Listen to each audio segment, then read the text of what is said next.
Welcome to This Week at Four Horsemen, where we are on the plane of Ravnica, where magic and battle are brewing. And here, the leader of the Izzet Guild, the Drake Ron genius, Niv Mizzet himself, and the war leader of the Boros Legion. I am Orion, the war leader.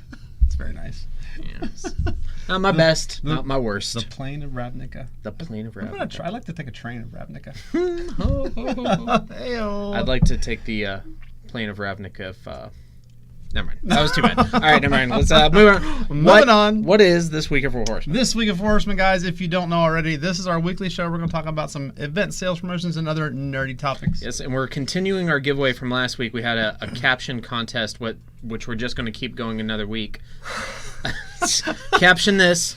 Find it. It's going to get reposted a second time on all of our social medias, Instagram, Facebook, YouTube.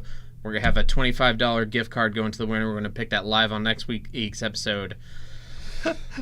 Oh, Henry. You're such a beast. It's like Professor X caught him. It's still not the weirdest thing you've seen as Dawn Professor. Not even close. Wait, this isn't the danger room. The danger room? I was just about to say a danger room. Okay. All right. Moving on to comics. You Love It on Netflix. This is out. Now you can read it in your hands. Is it upside down? I don't know. Why don't you tell us about Stranger Things? Stranger Things. I'm sure you guys have seen this thing. It's a Netflix series. It's about a bunch of kids. It's from the 80s. I think it said back in the 80s. Got a whole lot of D&D references. It's a very, very cool original story. If you haven't seen it, check it out. The comic I haven't seen yet, but I will. Yes. As soon as I get out of there. As soon as this show is over. Yep. And moving on to DC. DC. DC is where I want to go. In DC, we have your Ravnica boat. We have the first issues of Heroes in Crisis, and this is about a superhero hospital where members of the Justice League are treated for post-traumatic stress disorder. And really? Apparently the premise of it is that there's a killer who gets loose in the hospital and starts offing these heroes who are suffering from PTSD, and the Trinity has to start an investigation. Neat idea. Speaking of neat ideas, Marvel has Iron Hammer. Why? Why not? Do they just have like a giant dartboard and they like throw things and then mix them together? Sure. This looks cool. It's like Anthony Odin's son, the arrogant son, heir to Odin's crown. It's only a two-issue miniseries, and they're going to do more of these things. This is the second one. They just did one that was Ghost Rider. I want to see Rocket Raccoon. I think it was Ghost Rider and Punisher. Mm-hmm. Yeah. Who would you pair Rocket with? I want to see him be the God of Thunder. No, well, that's already been done. So Rocket had the no. I mean, Thor has already been paired with someone. I got you. So who would you? Rocket and Wolverine. Ooh, that'd be a mess. They'd probably do something lame like Squirrel Girl. Ew. Let's move on. Moving on to Afra. So Afra's been really cool recently. She got captured by the Empire recently. Okay. And she is in this prison, which is attached to this. Basically, it's a meteor that they have. Like haul it out, or. So it's a prison that's on a meteor that they can transport because it's also like half ship. Right. And the whole point of it is they force the prisoners to fight and kill rebels, and they disguise it as a meteor, crash it into rebel ships, and then the prisoners have to storm the rebel ships. Jeez. And each prisoner has a droid like assistant that helps them while they're fighting, but is also like their guard and will kill them if they try to do anything. Wow. And Afra is like currently trying to break out of this place. It's really cool. That's pretty neat. And moving on, also in Star Wars, we've been talking about it for a long time. Poe Dameron. Poe Dameron is finally coming to an end. And honestly, when they first premiered Poe Dameron, I didn't think it was going to do 30-some issues. Mm-hmm. So stuck around a few years. Good job, Poe. Good job. And if you have not been reading it recently, right now it's explaining what happened to all of the characters from Poe Dameron who were not in The Last Jedi, and it's kind of giving us like Snap Wexley and the crew, giving us the rundown of what was going on with them during the events of The Last Jedi. And we actually get to see a little bit of chronologically after Episode 7. Right. So what's L.O. Asti Episode up to? 8. Huh? What's L.O. Asti up to? Why don't you read it and find out? It's reading. Reading. Reading. Well, last week's versus series. No, staff pick. Staff pick. Oh, we have a staff pick, which you're going to love. It's Wolverine. Okay, I already love it. This is new. This is a podcast produced by Marvel and Stitcher. It's an audio drama about Wolverine. I'm in. Okay. So it's show's over. Tune in next week. You can What? The first 3 episodes are out now on Stitcher. They're free. You can listen to them. They have commercials. If you have Stitcher Premium, you can listen to all of season 1 without commercials. This is the coolest premise. So it's about Wolverine, but he's not the main character. It's about 2 special agents from the government who are sent up to this backwoods town in Alaska, like a small town in Alaska, where this fishing boat of fishermen have turned up sliced to pieces. And there are also unrelated 2 women who were killed by a grizzly. And these special agents are they're the Wolverine experts. Apparently in this canon, he's on the run. He maybe he left Weapon X. He's not with the X-Men. He's a loner. The government thinks that he's the killer, and they've been sent up to Alaska to track him down and find him, and if he did commit these murders, bring him in. Good luck. At the same time, they're dealing with this cult that has taken root in this small town that worship the night and worship darkness, and there's all these creepy references to Goodnight Moon, and it's the sound engineering on this show is amazing. It's top notch. They put as much money as you would think they'd be willing to put into something like this. Yeah. And Wolverine is played by Richard Armitage, which, if you don't know, he played Thorin Oakenshield in the Hobbit movies. Oh, it's really that's cool. Nice. Yeah. Highly recommend this. First 3 episodes are out, and it's legitimately kind of creepy. There you go. Okay, moving on to the 4 Horsemen versus series, where last week's winner would say that it was fun on the bun. Bender won. Did he win? He won. By a lot. Wait. By 75%. All right. So, but what was the rationale for that? I didn't get to read the comments. I don't think there was really a rationale. It's just we like Bender because I think Ugin. Come on.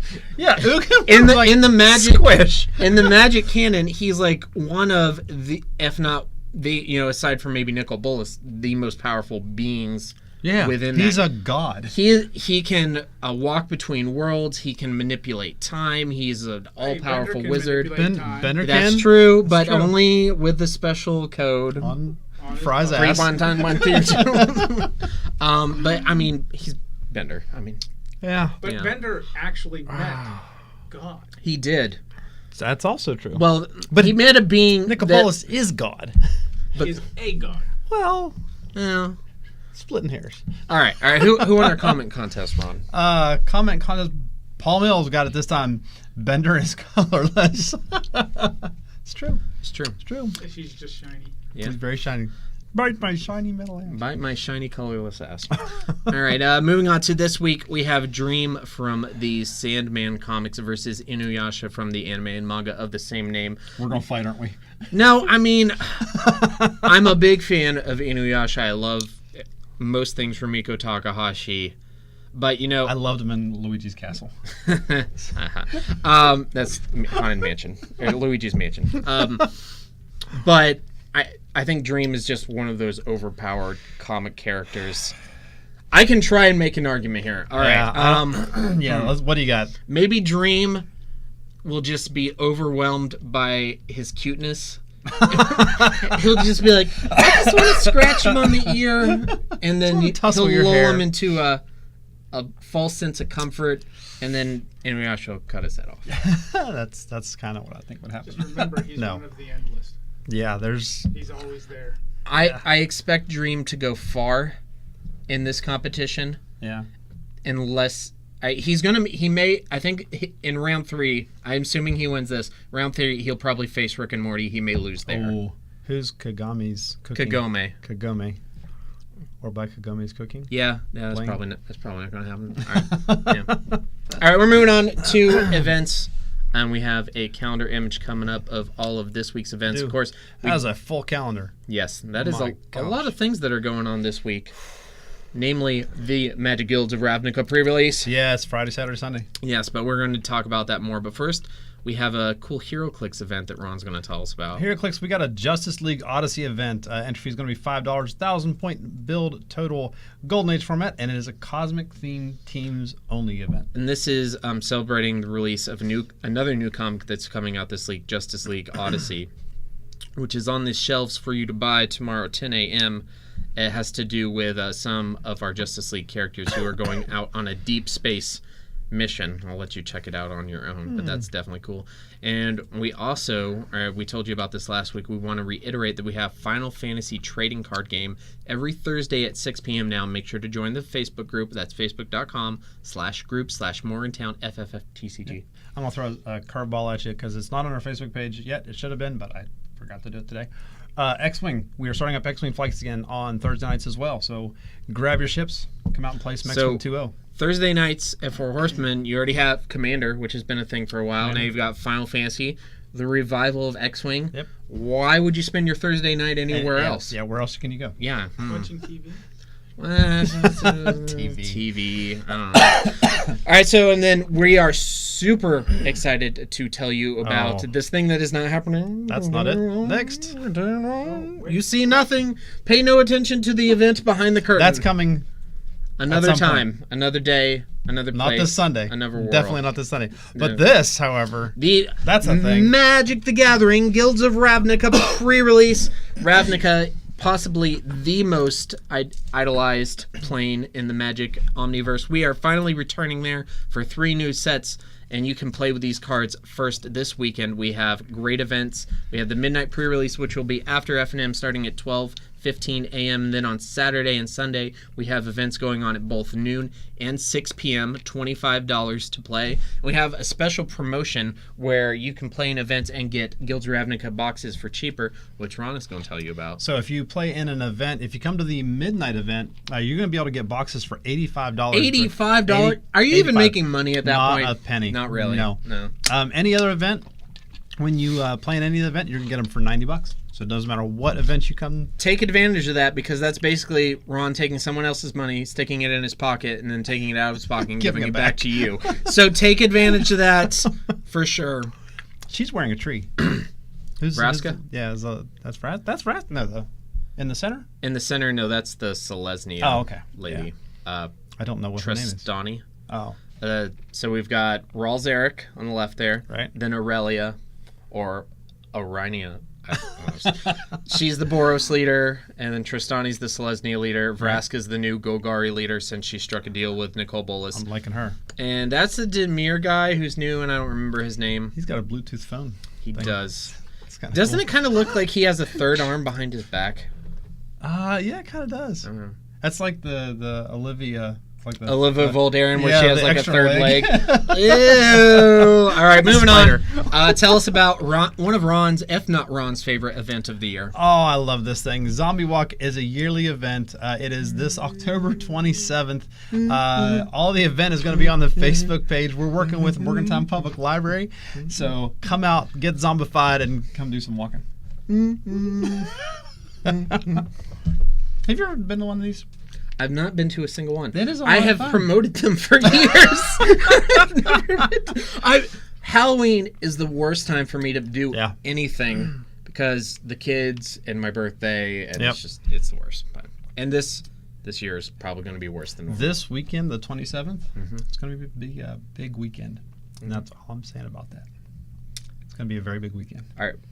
I already know. Okay. Yeah. You do. I don't know if they do. Well, I mean, diehard for Horsemen fans would probably know. They know. Well, more on that later. Yep. And then we are continuing to ham you over with Yu-Gi-Oh! Events every Friday. These things happen. People show up, they play, and we have the Soul Fusion sneak peek coming up on October the 13th. So that, we'll stop talking about that soon, because it's almost here. It's almost here, yeah. And then we have a pretty cool Warhammer 40K's double event. Or no, we have HeroClix first. We have HeroClix. Yeah, HeroClix. We got the Fall HeroClix open. It is going to be a sealed format on November 3rd. I don't have many more details other than that, but it is coming. Mm-hmm. On November the 3rd, Beck and I will have been together for 13 years in one day. Wow. Yes. Congratulations. Yeah. It's pretty cool. Some might say it's unlucky. moving on. We have a Warhammer 40K doubles event on 11/10/2018. I like that picture. I did not pick that. I got that off of the event page. I like that. I don't know if that was John or Jason or who, but yeah, That's pretty cool. Mm-hmm. I like it a lot. So definitely stay tuned for that. But we have to move on. Unfortunately, this week I am not as happy to introduce this week in Star Wars as I am. We have to mourn the passing of Gary Kurtz, who, if you are not familiar with, he was the producer of the original Star Wars film plus Empire Strikes Back, which, according to diehard Star Wars fans, the only two good Star Wars things ever. Also incorrect. I disagree with that. Yeah. But I was recently part of a Star Wars discussion where we're speaking to a load of people. Oh, the new movies, so bad. Clone Wars, so bad. Rebels is so bad. The prequel trilogy is so bad. Return of the Jedi is so bad. Well, what is good? Just the first two. The first two. Are you even a fan? Yeah, I'm a diehard Star Wars fan. All right, moving on. So he was influential in getting these first two films made.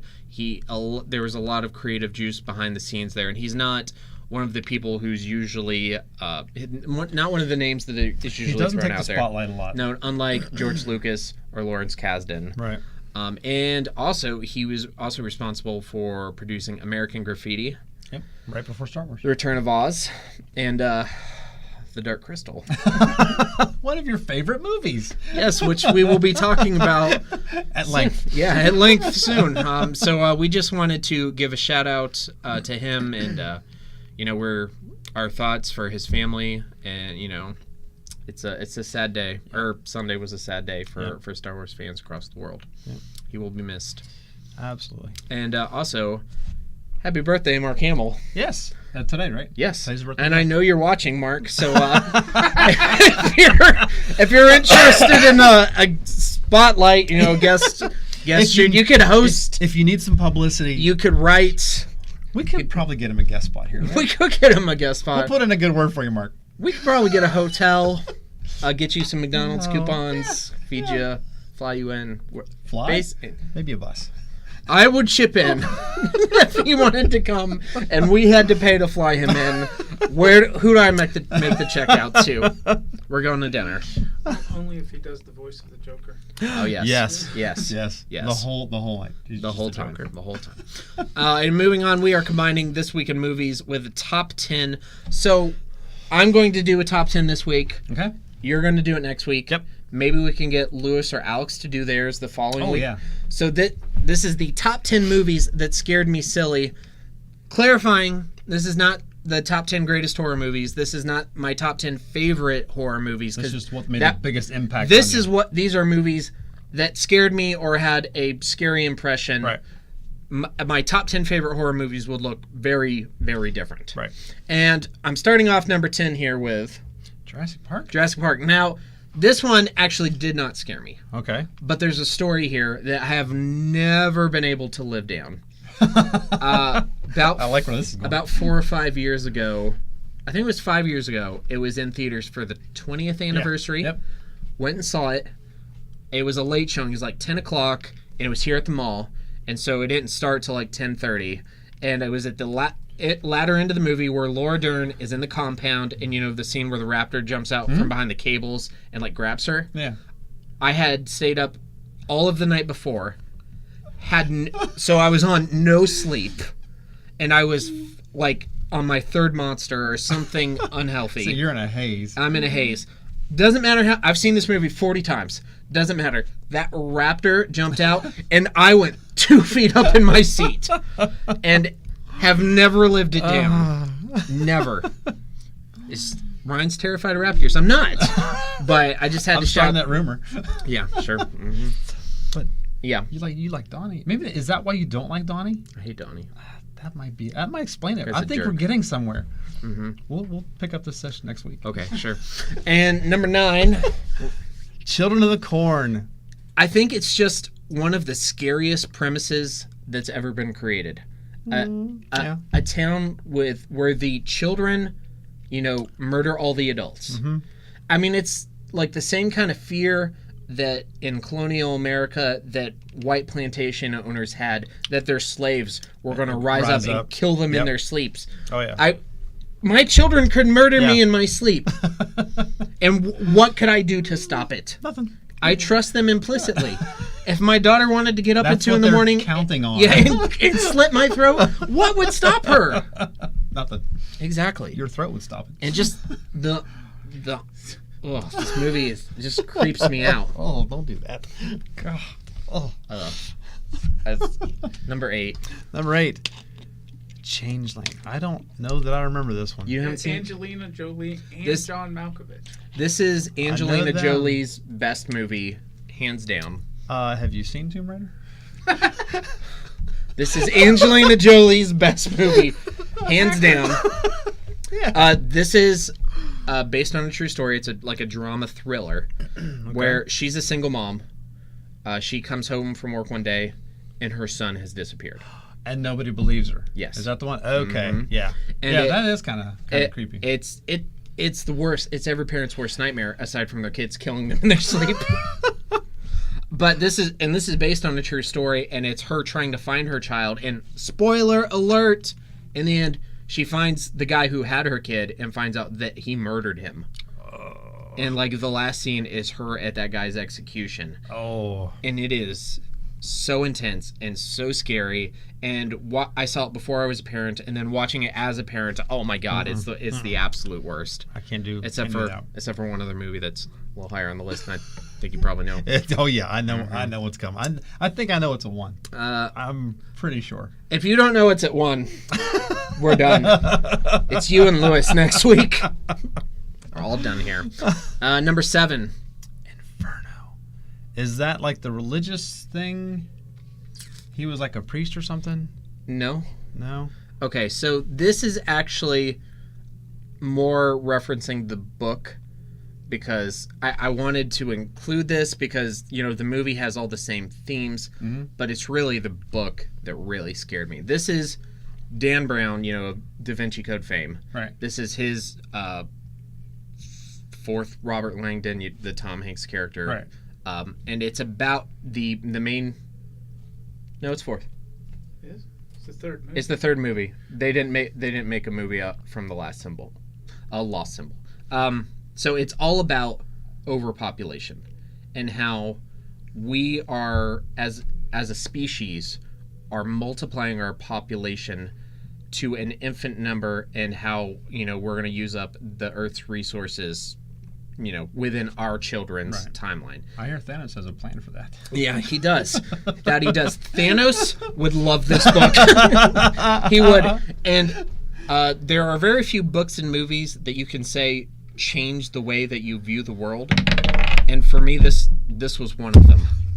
I didn't realize how scary overpopulation was. Are you done playing handsies with Alex? Nobody saw that. No? Yeah. It's terrifying because it's real. And, yeah. Oh yeah, and yeah. But I feel like you kind of crushed the moment I was trying to have. Yeah, I would probably need to read it. It's part of the angels and demons, like that whole series, or is it like a standalone movie? Those aren't series. The only thing that tied them together is the main character, Robert Langdon. Yeah. Okay. It is the same guy from Angels and Demons, but they're all completely separate. You could read them in any order. They don't have anything to do with each other. Okay. And there's usually like one tongue-in-cheek reference to the prior book in each one. There's no... Yeah, this was just all about overpopulation. Terrifying. Moving on to the next one. We have The Exorcist. Oh. Yeah, that would do it. And if you think the movie's bad, read the book.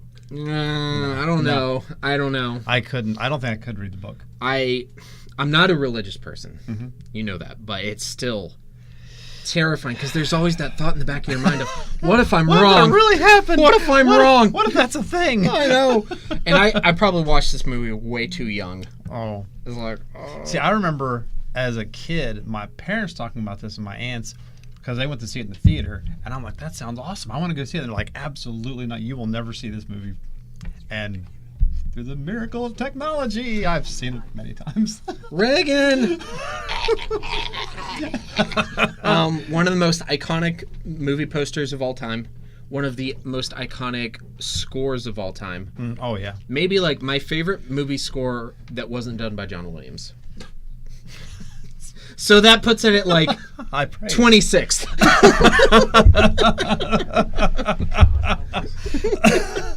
There's John Williams. All right. Moving on. All right, what else we got? Texas Chainsaw Massacre. This movie messed me up. I watched it way too young. And this is one of the ones where I can't exactly explain what it was. Yeah. Maybe it's the fact that these people were helpless, that maybe it was something about them being tied up or put up on a wall and him just kind of having his way with them. But this movie gave me nightmares for years. Did it really? I saw it way too young, and like I said, it's hard to explain exactly what it was about it, but yeah, I think watching it as an adult, it's just kind of funny. Yeah, it's very I couldn't get scared watching this movie because to me it just looked like it didn't have a whole lot of production value. Okay, so it didn't. It didn't. This is not the kind of movie that typically scares me. Right. But this one got me as a kid. Oh yeah. And maybe the lower production value, seeing it as a kid, probably made it more real for me. Yeah, it looked more like a newscast. You watching it as a young adult is kind of like. That's a terrible camera angle. What are you thinking? Think about Blair Witch. You Yeah. know, they went that whole genre with the shaky handheld. I do tend to things that are more realistic looking, of less produced. Mm-hmm. Is a good way to phrase it. Those tend to be a little scarier for me. Yep. All right, what's next? Speaking of less produced, did you see this when you were 3? I saw it. How did this scare you? I saw it when I was very young, and my dad was mean, and he told me that now the organs that these zombies ate were real organs, but they were cattle organs. He told me they were people organs. And he's a doctor, and he's like, I know. I know what that is. So this, along with Texas Chainsaw Massacre, is something I saw too young and just messed me up. Yeah, now I watch it as an adult, and it's creepy. Yeah. Oh, yeah. And it's one of my favorite horror movies, but it doesn't scare me anymore. But as a kid, like, it left a big impression. See, zombie movies really never scared me until they figured out that they can make zombies that ran really fast, and then I was done with zombies. I'm like, no. 28 days later. Yeah. And even though holy cow, this movie doesn't scare me anymore, but it, as a child, it created this fear that I have of being eaten alive. Oh. Which still, like, that's like the worst way to go. Yeah. And even still today, it's just like watching, Walking Dead doesn't freak me out at all because, I'm so desensitized to that. Until somebody gets pinned up against a wall. You remember still alive. You remember the kid who got caught in the revolving door? Yeah. Oh, that's a rough way to go. I was like, everybody's whining about Glenn getting killed by Negan. I was he got off easy. He got like 2 hits to the head with a baseball bat and he's done. I'd take that any day. Yeah. No. Gosh. Was that number 2? I lost count. That was 4. That was 4. Number 3. No. Pet Cemetery. Why even put this on here? I don't want to talk about it. Pet Cemetery is rough. I've watched this movie one time. Really? One time. I don't think I would ever watch it again. I want to play with you. Really Gage? No, you shouldn't. That's a terrible movie. I love when he cuts the his Achilles tendon. That was cool. We live by road, and I spend every day I'm out there with Drake. I spend between him and the road. Every single day, I think about the possibility of him getting hit by a car. It is probably the number one thing that terrifies me most out of anything else. Screw you, Pet Cemetery. Take that, Stephen King. When I actually remember the first time I saw this movie, and in my mind I was like, oh, they're not going to run a kid over that. That would be, oh my God. Have you ever read a Stephen King book? I never have. Bad things. Will. Yeah. Bad things happen in those, and the movies are like watered down. Oh, it's like, I watched it and I was like, oh, this is messed up, and then I read the book. Oh, horrendous, horrible things. All right, number 2. I don't even remember what number 2. Okay. Go on. Does the word horror not perfectly describe your movie-going experience? Yes. When he Scared. turned emo. I was just scared for the future of superhero movies. Yeah. This I thought that was. Have you heard the term "jump the shark"? Yeah. That was when Spider-Man jumped the shark. It's like, and it was only 3 in. And here's what really shook me is that the first two are arguably two of the best. Good. Yeah, two of the best superhero movies ever made. Yep. Really, great cast. Sam Raimi did a great job writing. Everything was great. Yeah. And it was like this is like the first time that me as a young adult was shaken by a franchise where I had like, oh, there's no way this movie's too big to fail. Mm-hmm. And then you go into theaters and I'm like, I'm just scared. Yeah. Like if this what have you done? If Spider-Man 3 could be bad, what else could be bad? There's a wake up call. Star Wars. No. Take it can't back. be real. Take it back. Pay no attention to Alex. And to nobody's surprise. Yeah. Dark Crystal. Go figure. It was tradition to watch it on Halloween every year for years. We need to watch this. I love this movie. I invited both of you to go watch it with me in theaters a few months ago, and you both. I would have loved to see this in theaters. It was impressive. They had a making of featurette that went along with it. Oh, that's awesome. The Skeksis puppets each had 6 puppeteers. Jeez, Muppeteers. What was the one where they were on like the stilts with the rollers and stuff they were like that? running. Yeah, those things were cool. The striders. They call them striders. I was like, my God, those guys got to be in such shape. The practical effects. It's like, okay, so you take the Muppet wizardry of Frank Oz and Jim Henson, and you combine it with the special effects wizardry of George Lucas, and it's just. I would love to see more of these types of movies made, especially with today's technology. Yeah, I'm a huge fan of this and Labyrinth, and I loved the second Hellboy movie where they did a lot of the same stuff from this. I want to Pan's Labyrinth. Yeah. Oh, that was... I'd love to see more of these types of movies. The thing that really freaked me out the most about this movie as a kid were the Gelflings. They do these long shots where, like, Jin, the main character. And they're like little kids? And they're kids. Yeah. Like, they put kids in the costumes as the Muppets. Yeah, and they run around. Yeah, and they do these long shots where you can't, like, I'm watching this as, like, 5. And I was like, that Muppet is moving. It's real. It's real, man. I swear to God. It messed me up. My favorite line in that movie, but you got wings. Of course you don't have wings. You're a boy. Okay. Speak to Warren Worthington. All right. We spent a long time on this. That's good. 4 Horsemen of the Week, we want to shout out everybody who came out this prior weekend for our American suicide prevention charity events. Everybody who donated, all the businesses who donated, people who came out to events, our employees and our tournament organizers for working those, and Wyatt and Caleb for coming up with the idea. Had a lot of fun. And so, once again, our 4 Horsemen of the Week is the 4 Horsemen community, because best community. You guys are awesome. Yes. Thank you. Yeah, we would not be here for episode 80 whatever if we're 80 whatever.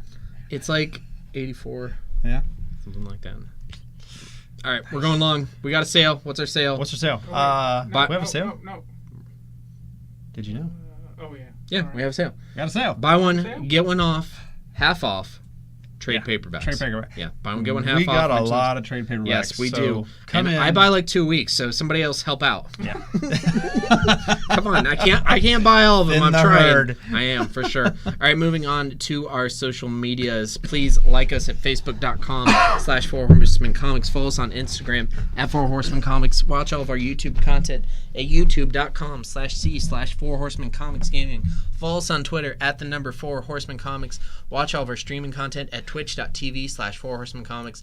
Shop our TCG inventory at shop.4horsemencomics.com, and visit all 3 of our wonderful locations in Bridgeport, West Virginia, Morgantown, West Virginia, and Waynesburg, Pennsylvania.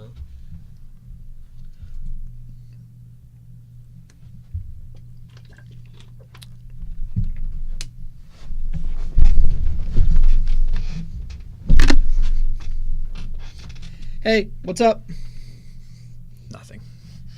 Hey, you know Pac-Man? I know of him.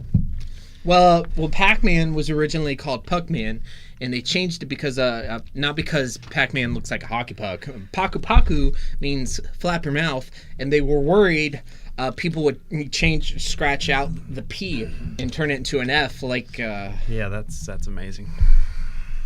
am I dreaming? I'll leave you alone forever now. Thanks.